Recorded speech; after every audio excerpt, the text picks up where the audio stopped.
JPSC JSSC की परीक्षाओं में हुई कथित अनियमितता और गड़बड़ियों को लेकर देखिए छात्रों का अनिश्चितकालीन जो सत्याग्रह है वो रांची के जयपाल सिंह मुंडा स्टेडियम में इस वक्त चल रहा है। आज आंदोलन का 11वां दिन है और कह सकते हैं कि ये रांची का जंतर मंतर है। देखिए दिल्ली के जंतर मंतर में जिस प्रकार छात्रों के समर्थन में सोनम वांगचुक का सत्याग्रह चला था, उसी तरीके से रांची की अगर बात करें तो यहाँ छात्र नेता जो है देवेंद्र नाथ महतो वो 2 अगस्त से अनिश्चितकालीन भूख हड़ताल यानी आमरण अनशन पर है। देवेंद्र नाथ महतो ही नहीं बल्कि 2 छात्र, एक ब्रह्मानंद कुमार, एक टेंट के अंदर और दूसरे टेंट के बाहर। पहली तस्वीर आप देखिए, ये देवेंद्र नाथ महतो की आप तस्वीर देख रहे हैं। उनकी तबीयत बिगड़ी हुई है और जो भी यहाँ पे छात्र मौजूद हैं, जो समर्थक हैं, लगातार उनकी सेहत को लेकर काफ़ी चिंतित दिख रहे हैं। दिसोम गुरु शिबू सोरेन की एक फोटो लेकर के वो अनिश्चितकालीन जो ये आमरण अनशन है उस पर बैठे हुए और ये मांग है कि जो छात्रों के द्वारा जो प्रोटेस्ट किया जा रहा है, सरकार उन मांगों को नहीं मानती है, तब तक इसी प्रकार आंदोलन जारी रहेगा। यानी 14वीं जेपीएससी की पीटी परीक्षा को रद्द करने, इसके साथ ही जेपीएससी जेएसएससी की परीक्षाओं की सीबीआई से जांच कराने, दोषियों को सलाखों के पीछे पहुंचाने, इसके साथ ही कठोर कानून को लागू करने ताकि छात्रों के भविष्य के साथ खिलवाड़ न हो सके। एक देवेंद्र नाथ महतो जो अंदर टेंट के अंदर इस वक्त अनिश्चितकालीन सत्याग्रह पे, और दूसरी तस्वीर अब आपको दिखा रहे हैं जयपाल सिंह मुंडा की जो प्रतिमा है ठीक यहाँ बाहर में। यानी इस वक्त जहाँ बारिश हो रही है, भारी बारिश में पिछले 3 दिनों से एक और छात्र धरने पर बैठे हैं। इनका नाम है ब्रह्मानंद कुमार। ऐसे की तैयारी कर रहे हैं। अच्छा, तैयारी कर रहे हैं। और आप? हम भी तैयारी करते हैं सर। हम खुद सीएसएससी सीजन का फॉर्म भरे हैं। बार बार क्या बोलते हैं ये बार क्वेश्चन लीक हो जाने के कारण देखिए आज मेरा उम्र भी निकल जा रहा है। इतना दुख में हम लोग ने, इतना पीड़ा में है कि हम लोग बता नहीं सकते हैं। देख रहे हैं छात्र क्या कैसा हो रहा है सर। हर एग्जाम जो एग्जाम लिया जा रहा है ना, सब एग्जाम आपको ये क्या बोलते हैं घूस के थ्रू बाहरी आदमी आके घुस जा रहा है सर। हम लोग कहाँ जाएंगे सर? देखिए ये ब्रह्मानंद कुमार हैं, पूरे भीगे हुए हैं, तबीयत खराब हो जाएगी। अब क्या करे, हमारे पास मरने के सिवा कुछ चारा नहीं है, क्योंकि अब उम्र भी नहीं है कि अगला जो नियुक्ति का जो नोटिफिकेशन आएगा उसके लिए हम एलिजिबल रहेंगे। एज क्राइटेरिया पार हो रहा है। 34 साल हो गया है। एग्जाम झारखंड में रेगुलर होता नहीं है। जो अभी मैं एक एग्जाम क्वालिफाई किया हूँ जो मैट्रिक लेवल का है। मेरा क्वालिफिकेशन पीजी है, पीजी डिप्लोमा, पीजी के बाद पीजी डिप्लोमा किए हुए हैं। डुअल पीजी है मेरा, और पीएचडी भी चल रहा है। अच्छा, पीएचडी भी चल रहा है, बीएड भी है। लेकिन सरकार तो ऐसी फॉर्म भर रहे थे प्रतियोगी परीक्षा का? फॉर्म तो हम देखिए मैट्रिक मेरा 2008 में हुआ। 2008 के बाद किए हुए हैं, डबल क्या बीएड है मेरा। बीएड है, उसका post graduation 2 bar. Post graduation in botany है, एमएससी बॉटनी है, ठीक ना। उसके बाद पीजी डिप्लोमा इन सेरिकल्चर है, डुअल पीजी है। और उसी सेरिकल्चर का ही वैकेंसी आया था स्टेट गवर्नमेंट में। सेरिकल्चर का 2 वैकेंसी, सेरिकल्चर विभाग में 2 वैकेंसी है। एक किट पालक का है और एक असिस्टेंट सुपरिटेंडेंट का, जिसके लिए हम एलिजिबल हैं। एलिजिबल इसलिए हैं क्योंकि 2015 में दोनों वैकेंसी में पीजी डिप्लोमा इन सेरिकल्चर को लिया गया। उसी आधार पे हम दोनों फॉर्म भरे हैं। यहाँ पर जेपीएससी जेएसएससी में जो अनियमितता है उसको लेकर क्या अनिश्चितकालीन धरना? जेपीएससी जेएसएससी का ही ये मामला, जेएसएससी का ही एग्जाम है। जेएसएससी सीजीएल टेक्निकल का भी एग्जाम दिए हैं हम, उसमें भी धांधली हुआ है।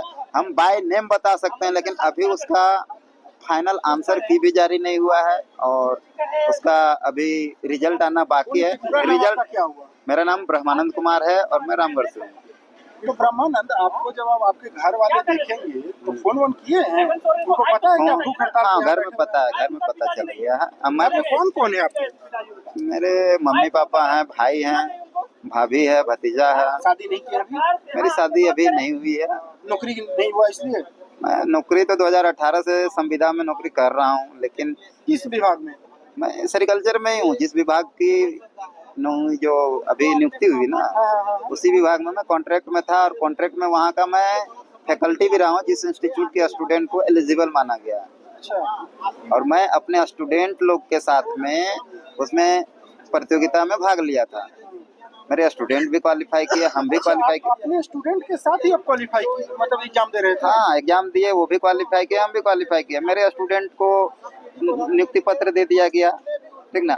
हमें इसलिए टाल दिया गया कि हमारा योग्यता उच्चतर है, ठीक मतलब है, ज्यादा योग्यता था इसलिए आपको डाल इसलिए दिया? हमको छांट दिया गया। हमारे साथ साथ और भी बहुत सारे कैंडिडेट हैं, वो यहाँ इसलिए नहीं आ रहे हैं क्योंकि वो विभाग में कार्यरत हैं, अच्छा, लेकिन उन लोग का नैतिक समर्थन है। वो हमके आप कॉन्ट्रेक्चुअल झारखंड सरकार में आप कार्यरत हैं? मैं सेंट्रल गवर्नमेंट का भी इंस्टीट्यूट है सेरिकल्चर का, आपका central tasar research and training institute आपका पिस्का नगरी में है, उसमें भी मैं ट्रेनिंग डिपार्टमेंट में सेरिकल्चर असिस्टेंट के रूप में कार्य कर रहा था। वो भी कॉन्ट्रेक्चुअल था, वो 3 साल का ये था। 14वीं जेपीएससी हम नहीं दिए थे, कारण यह था कि हमको जेपीएससी जेएसएससी सीजीएल टेक्निकल का एग्जाम देना था, इसलिए जेएसएससी सीजीएल टेक्निकल का हम एग्जाम दिए। उसी विभाग में सरकारी अभी सरकारी नौकरी हो गया 150 का नियुक्ति हुआ है, उसमें से 50 से 60 मेरा स्टूडेंट है। तो आप लोग को क्या पढ़ाते थे? सेरिकल्चर, अच्छा, सेरिकल्चर पढ़ाते थे, उसमें कीट पालन होता है, तो कीट पालक का पोस्ट निकला था, उसमें उन लोग का नियुक्ति कीट पालक के रूप में हुआ है। तो ऐसी पानी में अभी अभी अभी उसमें अभी भी 120 से ज्यादा सीट अभी खाली है। नियुक्ति हो जाने के बाद भी जितना भी क्वालिफाइड कैंडिडेट का नियुक्ति हुआ, उसके बाद भी अभी बचा हुआ है 120 सीट के लगभग, अभी भी बचा हुआ है। फिर भी नियुक्ति नहीं दे रही है। नियुक्ति नहीं देने का मुख्य कारण ये है कि हमारे विभाग में जो पदाधिकारी है ना, वो हमारे सीनियर ही हैं, उनका भी जो क्वालिफिकेशन है पीजी डिप्लोमा इन सेरिकल्चर करके ही गए हैं। वो एएस में, जैसे सीजीएल टेक्निकल में जो एएस का पोस्ट आया है, वही एएस का पोस्ट का वो क्वालिफाई किए, ठीक ना। वो उसमें भी वो लोग धांधली करके ही घुसे हैं, और उन लोग का जो काला कारनामा है वो उजागर ना हो, इसलिए वो लोग हम लोग को छोटा पद में भी नहीं जाने देना चाहते हैं। हम लोग को कॉन्ट्रैक्ट में रखते हैं और साल भर का सैलरी नहीं देते हैं। अब बोलते हैं अगर तुम लोग को जाने के छोड़ने का मन है तो छोड़ दो, ऐसे बोलते हैं। अभी और जो भी स्टूडेंट क्वालिफाई किए हैं वो लोग यहाँ नहीं आ रहे, वो लोग यहाँ दिख भी नहीं रहे। क्यों? क्योंकि उन लोग को धमकी दिया जाता है, अगर तुम लोग को कुछ करता है, आंदोलन वगैरह कुछ करता है, इस मैटर को शांत रहो, इस मैटर पे नहीं बोलो, नहीं तो जो भी कर रहे हो वो भी नहीं होगा। और जो ऐसे ही आप बैठे रहेंगे यहाँ पे, तो मीटिंग ये तो अब तो नहीं हटेंगे जब तक मेरा मांग को पूरा नहीं किया जाएगा, तब तक यहाँ से हिलेंगे नहीं, चाहे जो हो जाए।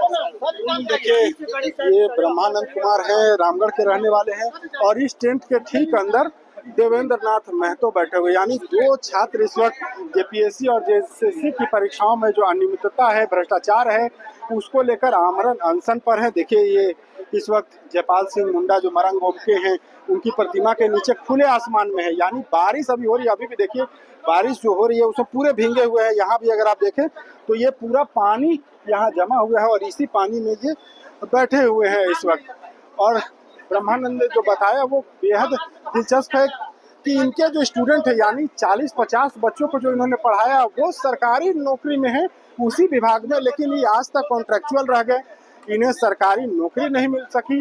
कई मांगे अब देखना होगा कि जो छात्रों की मांग है, या जिस प्रकार से 2-2 छात्र अनिश्चितकालीन जो आमरण अनशन पर हैं, इस पर सरकार के तरफ से क्या कुछ निर्णय लिया जाता है। TV9 के लिए रांची से मैं अशोक कुमार।